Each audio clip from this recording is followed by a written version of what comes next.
ನನ್ನೆಲ್ಲ ಕೇಳುಗ ಮಿತ್ರರಿಗೆ ಪ್ರೀತಿಯ ನಮಸ್ಕಾರಗಳು.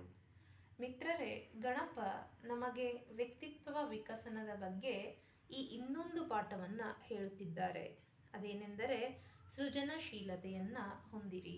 ಹೌದು, ಗಣಪ ತುಂಬ ಸೃಜನಶೀಲರು. ಹೇಗೆ ಗೊತ್ತೇ? ವಿಚಾರಿಸಿ ನೋಡಿ. ಹೀಗೆ ಒಂದು ಸ್ಪರ್ಧೆ ಬೀಳುತ್ತದೆ. ಅದೇನೆಂದರೆ ಯಾರು ಬ್ರಹ್ಮಾಂಡವನ್ನ ಮೊದಲು ಸುತ್ತುತ್ತಾರೋ ಎಂದು. ಷಣ್ಮುಖ ಅಥವಾ ಗಣಪ. ಈ ಸ್ಪರ್ಧೆ ಬಿದ್ದಾಗ ತಂದೆ ತಾಯಿಯರಿಬ್ಬರ ಆಶೀರ್ವಾದವನ್ನ ಪಡೆದಂತಹ ಷಣ್ಮುಖ ಅತಿ ವೇಗವಾಗಿ ನಾನು ಬಹುಬೇಗ ಇದನ್ನ ಮುಗಿಸಿ ಬರಬೇಕು, ಬ್ರಹ್ಮಾಂಡವನ್ನ ಸುತ್ತಿ ಬರಬೇಕು ಎಂದು ಹೊರಟೇ ಬಿಟ್ಟ. ನವಿಲನ್ನ ಏರಿ. ಗೊತ್ತಿದ್ದೇ ಇದೆ, ನವಿಲು ಅತ್ಯಂತ ವೇಗವಾಗಿ ಹಾರುವಂತಹ ಪಕ್ಷಿ. ಅದು ಮೂಷಿಕ ವಾಹನ, ಅಂದರೆ ಇಲಿಗೆ ಹೋಲಿಸಿದರೆ.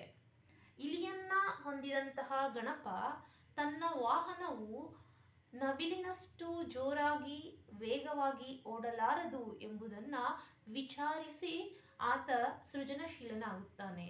ಅದೇನೆಂದರೆ ಆತ ವಿಚಾರಿಸಿ ಕ್ಷಣದಲ್ಲಿ ಬಾಗಿಲ ಹತ್ತಿರ ಇರುವಂತಹ ಷಣ್ಮುಖನನ್ನ ನೋಡಿ ತತ್ಕ್ಷಣವೇ ಆತ ತನ್ನ ತಂದೆ ತಾಯಿಯರನ್ನೇ ಪ್ರದಕ್ಷಿಣೆ ಹಾಕಿಬಿಡುತ್ತಾನೆ ಮತ್ತು ಹೇಳುತ್ತಾನೆ, ಇಡೀ ಬ್ರಹ್ಮಾಂಡವೇ ನಿಮ್ಮಲ್ಲಿ ಅಡಗಿರುವಾಗ ನಾನು ಅದನ್ನೇಕೆ ಸುತ್ತಲು ಹೋಗಲಿ, ನಿಮ್ಮನ್ನೇ ಸುತ್ತಿಬಿಟ್ಟರೆ ಬ್ರಹ್ಮಾಂಡವನ್ನೇ ಸುತ್ತಿದ ಹಾಗಲ್ಲವೇ ಎನ್ನುತ್ತಾನೆ ಗಣಪ.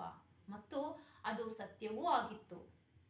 ಹಾಗೆ ಬ್ರಹ್ಮಾಂಡವನ್ನ ಸುತ್ತಿದ ಹಾಗೆ ತಾನು ತಾಯಿ ತಂದೆಯನ್ನ ಸುತ್ತು ಹಾಕಿ ನಮಸ್ಕರಿಸಿ ಗಣಪ ಹೇಳುತ್ತಾನೆ, ಸರ್ವವೂ ಬ್ರಹ್ಮಾಂಡವೇ, ಆ ಬ್ರಹ್ಮಾಂಡವು ನೀವೇ ಆಗಿರುವಾಗ ನೀವೇ ನನಗೆ ಬ್ರಹ್ಮಾಂಡ, ನಾ ಇನ್ನೆಲ್ಲೂ ಹುಡುಕಲಾರೆ ಅದನ್ನ ಎನ್ನುತ್ತಾನೆ ಗಣಪ. ಮತ್ತು ಈ ಸೃಜನಶೀಲತೆಯಿಂದ ಆತ ಮನ ಗೆಲ್ಲುತ್ತಾನೆ, ಸ್ಪರ್ಧೆಯನ್ನು ಗೆಲ್ಲುತ್ತಾನೆ. ಇದನ್ನ ನಾವು ಇಂಗ್ಲಿಷ್ನಲ್ಲಿ out of the box thinking ಎಂದು ಹೇಳುತ್ತೇವೆ. ಹಲವಾರು ಸಂದರ್ಭಗಳಲ್ಲಿ ಅತ್ಯಂತ ಕ್ಲಿಷ್ಟ ಪರಿಸ್ಥಿತಿಯಲ್ಲಿ ಈ out of the box thinking ಅತಿ ಸಹಾಯಕದಾಯಕವಾಗಿರುತ್ತದೆ. ಹೌದು ಮಿತ್ರರೇ, ನಮಗೆ ಗಣಪ ಹೇಳುತ್ತಾನೆ, ನೀವು ನಿಮ್ಮ ಪೆಟ್ಟಿಗೆಯ ಒಳಗಿನ ಯೋಚನೆಯನ್ನ ಬಿಟ್ಟು ಹೊರಗೆ ಬನ್ನಿ ಮತ್ತು ವಿಚಾರಿಸಿ, ಸೃಜನಶೀಲರಾಗಿ, ಕ್ರಿಯಾಶೀಲರಾಗಿ ಮತ್ತು ಮುನ್ನಡೆಯಿರಿ ಎಂದು. ಧನ್ಯವಾದಗಳು.